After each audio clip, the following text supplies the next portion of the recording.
வாய்ப்புகளும் தொடர தமிழும் தமிழகமும் தலை நிமிர மோடியின் கேரண்டி இருக்கு. பயம் எதற்கு?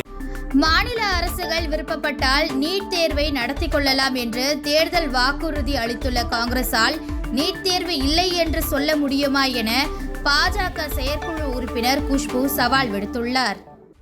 நீட் கொண்டு வந்தது காங்கிரஸ். நீட் பாத்தீங்கன்னா கையெழுத்து போட்டது காங்கிரஸ். அதுக்கு உடனடியாக இருந்தது திமுக.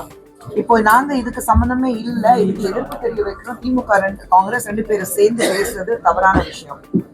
இதே நீட் நீங்க ஸ்டேட்ல இருந்து எடுக்கவே முடியாது, ஒரு மாநிலத்துல இருந்து தமிழ்நாட்டுல இருந்து எடுக்கவே முடியாதுன்னு சுப்ரீம் கோர்ட் படியில நின்னுட்டு கத்தி பேசுனது நளினி சிதம்பரம். இது திமுக இருந்து ஏன் சிதம்பரம் பார்த்துட்டு உங்க மனைவி தான் இதை பேசியிருக்கிறாங்க, இது ஏன் நீங்க அவங்களை கண்டிக்கல, இது ஏன் அவங்க திமுக இருந்து யாருமே காங்கிரஸ் பார்த்துட்டு கேள்வி கேட்கல.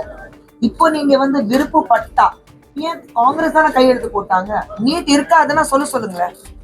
நீட் இருக்காதுன்னு சொல்லுங்க. பர்மனண்டா எடுக்கவே இல்லையே, பர்மனண்டா இல்லவே இல்லையே. ஆமா, இட்ஸ் சுப்ரீம் கோர்ட் ஆர்டர் தானுங்க. It's supreme court order.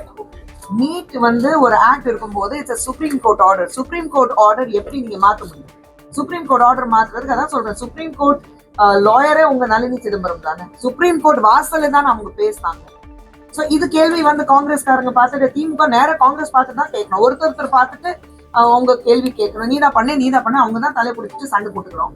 பட்ட மாநிலங்களை எப்படி மாத்த முடியும் நீங்க? அப்ப சுப்ரீம் கோர்ட் தானே போனோம். நீங்க சுப்ரீம் கோர்ட்ல தானே முதல்ல போகணும். மக்களை ஏமாத்துறதுக்கு மக்களே எப்பவுமே மக்கள் தேர்தல் நேரத்தில் எது சொன்னாலும் நம்பிடுவாங்கிறதுல இருக்கக்கூடாது.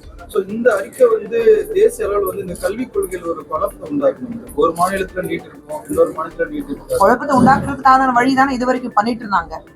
கடந்த 65 வருடங்களாக காங்கிரஸ் என்ன பண்ணாங்க?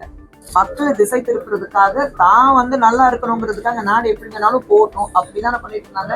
நாங்க நல்லா இருந்தா போதும், எங்களுடைய குடும்ப அரசியல் நல்லா இருந்தாதான் போதும்னு பண்ணிட்டு இருந்தாங்க.